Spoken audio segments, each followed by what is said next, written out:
Welcome to Cricket World TV Hotspot, our latest Asia Cup discussion with me, John Pennington, and joining me from India, Chetan Narula. Hello, Chetan. Hello, John. And last time we spoke, there was a slim chance that India could get through to the final, but that rather quickly disappeared with Bangladesh not quite doing what they needed to do against Pakistan. India then beat Pakistan, beating Bangladesh. India then beat Afghanistan, and Sri Lanka finished off with 4 wins out of 4 to confirm their place in the final.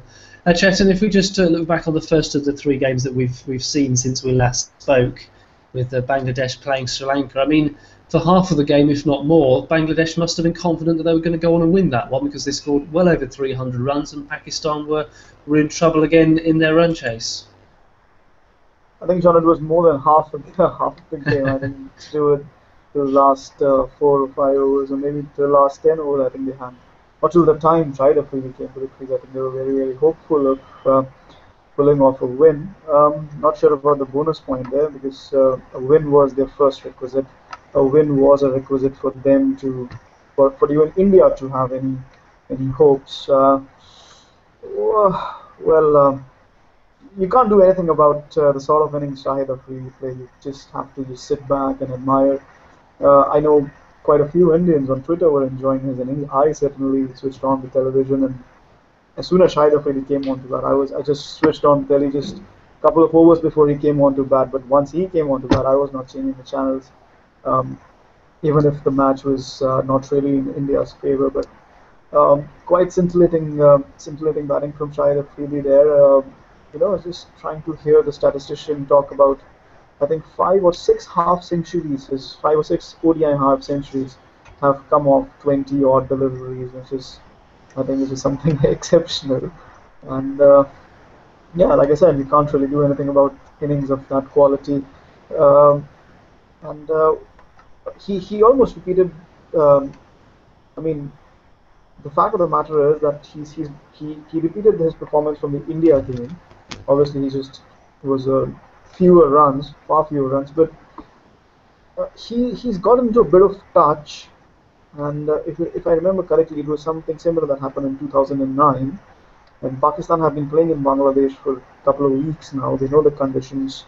Their team is in a bit of form. Their major players, Mohammad Hafiz, Umar Akmal, they're in form. Their bowling is always exceptional. Saeed Ajmal with their Omar Gul. I think Pakistan are starting to look really good for the World T20. Not talking about the Asia Cup final, but I think Pakistan are a sign that are already in contention for the World T20, thanks to whatever's happened over the last couple of weeks. Yeah, absolutely agree with you, Chetan. They've got such a good record in the 2020 World Cup that now they're in form, players coming into form as well.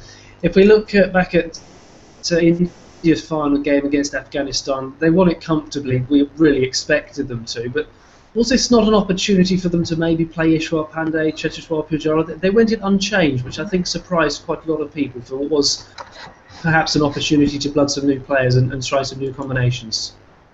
Well, I'll be very harsh here, John. I think it was an obnoxious team selection. This was, I wouldn't go as far as to say that it smacks of favoritism, but it was completely thoughtless. It was, something that nobody would do in just 1 year left for the World Cup. I mean, you're talking about just playing the same 11 players again and again and again. I mean, okay, in the ODIs in New Zealand, we asked MS Dhoni why Ishwar Pandey did not play the 5th ODI in Wellington, and the answer was that he is perhaps not ready. Then they gave him an outing in the practice game at Whangarei. He bowled very well, picked up 2 or 3 wickets there. So again, now you have a dead rubber against Afghanistan, and Mohammad Shami has been bowling particularly well and particularly consistently, playing every single game since his debut for India. Now he's also going to play in the World T20. He's also going to play in the IPL. We have a long season coming up in England and Australia, and yet he still has to play a dead game against Afghanistan while Ishwar Pandey is sitting on the bench, just warming up the bench. I mean, is Ishwar Pandey still not ready? Dhoni was not there. I'm just talking about the team management here. This is completely thoughtless, completely, not planning ahead. Then you have Cheteshwar Pujara, who's also sitting there. He's in the ODIs. India needs somebody to see, if we can just change around with the batting order. We need somebody in the middle order. We need somebody to open the innings, give us momentum. So you don't play Cheteshwar Pujara, then you ask Ajinkya Rahane to open the innings. When again Dhoni said, Ajinkya Rahane is going to be a middle order batsman. They've discussed with the selectors what is going on. This was astounding team selection from the Indian team. You have to give Cheteshwar Pujara a run. I cannot imagine the Indian team in the 2015 World Cup without Cheteshwar Pujara. But again, if he's not going to play any games, despite being in the squad, I mean, what's the point? It's really baffling. This team selection is really baffling. I don't really even want to comment on the sort of victory they had against Afghanistan. That did not matter. What mattered was whether or not are they going to try out their bench strength. I mean, let's say that okay, Ishwar Pandey doesn't play any ODIs, goes into the 2015 World Cup, and suddenly Mohammad Shami gets injured. Then what? Ishwar Pandey is playing without any experience. This was baffling. Like I said, obnoxious team selection from the Indian think tank. I'm not sure if Virat Kohli is the one to blame, but because he's just a stand-in. But Duncan Fletcher and the others, the coaching staff who've been there with the team, this was really baffling. If I were the BCCI president, I would fire Duncan Fletcher just for this. Well, we actually ran a piece on our website, Chetan. I don't know if you read it from one of our other contributors who actually very much agreed with you. Duncan Fletcher surely maybe shouldn't have had his contract reviewed, and called the current situation pathetic. And you sort of said very strongly there, astounding team selection and what's going on. So, do you think that is the sort of a common feeling back home in India? Is there a real sort of groundswell of almost ill feeling is maybe not the right way of putting it, but disappointment perhaps towards what's going on with India at the moment? Absolutely. I think not many have a clue as to what's really going on. We clearly need to make some changes. I mean, obviously we've lost to Pakistan and Sri Lanka. We've been knocked out of the Asia Cup. Ever since that series against the West Indies, we have just beaten Afghanistan and Bangladesh in ODIs. We've lost test matches. Forget test matches for a moment, but we've only beaten Afghanistan and Bangladesh in ODIs, which is really, really worrisome. Yes, the matches against Pakistan and Sri Lanka were very close. A couple of incidents here and there could have changed those matches, but that is not what is going to be remembered 5 years down the line. Forget 5 years down the line, 2 years down the line, or even next year when India is knocked out of the World Cup. That's not going to be remembered, is it? No. What they'll remember is that we lost to Pakistan, we lost to Sri Lanka, and we could not revive ourselves.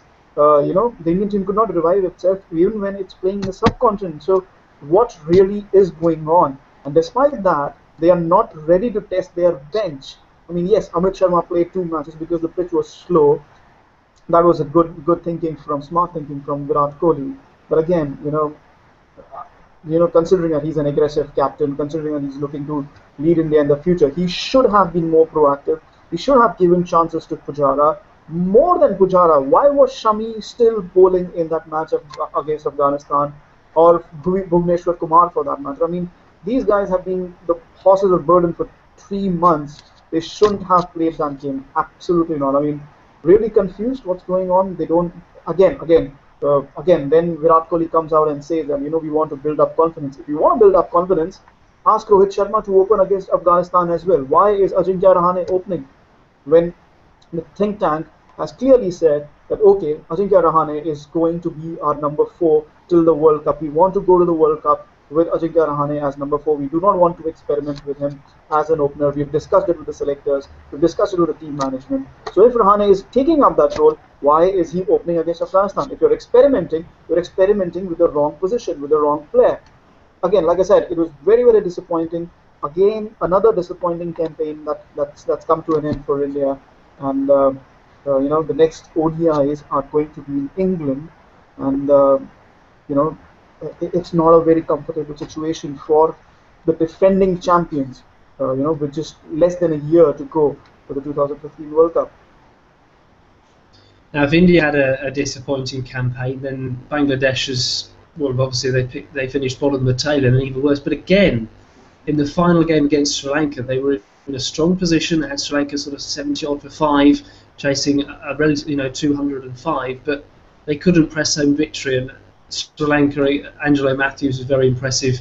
chasing down those runs as they made it 4 wins out of 4 to obviously, well, obviously they were already in the final, but really sort of confirm their dominance of the group stages with another win. Which I'm not sure about Bangladesh, because they've been playing cricket for a long time now, and these are sort of mistakes that just gets ironed out over time with experience. But that's not happened in Bangladesh's case. Um, Obviously, they have a new captaincy going on and new leadership. They were missing a couple of players who came back. They're also still missing Tamim Iqbal.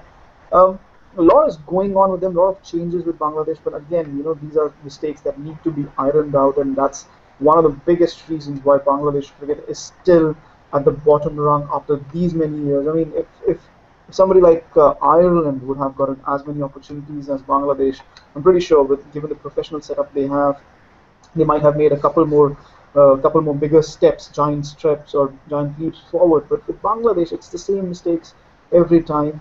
And you know what? It really worries me because in the T20 World Cup, Bangladesh are in a qualifier and they're going to play against Afghanistan among other teams. They're still going to play against Afghanistan, and T20 is a format which can, anything can happen. And Afghanistan have already beaten Bangladesh in the ODI here.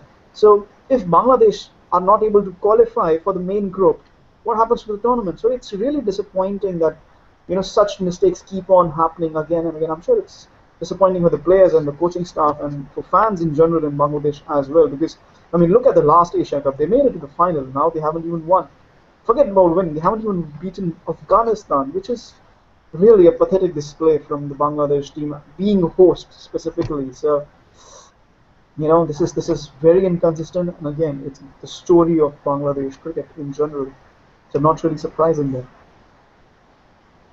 No, I absolutely concur with you, Chetan. To make one mistake is bad, but to keep on repeating the same mistake must be so frustrating, you say, for the fans, the players, the coaching staff, because how they're making progress. Let's look ahead to the final, and I understand there's a couple of injury worries for Pakistan, and they're quite big players certainly that are potentially under threat of not playing. Maybe Ahmed Shehzad, who's scored a brilliant century earlier on the tour, and Shahid Afridi, who we've talked about already.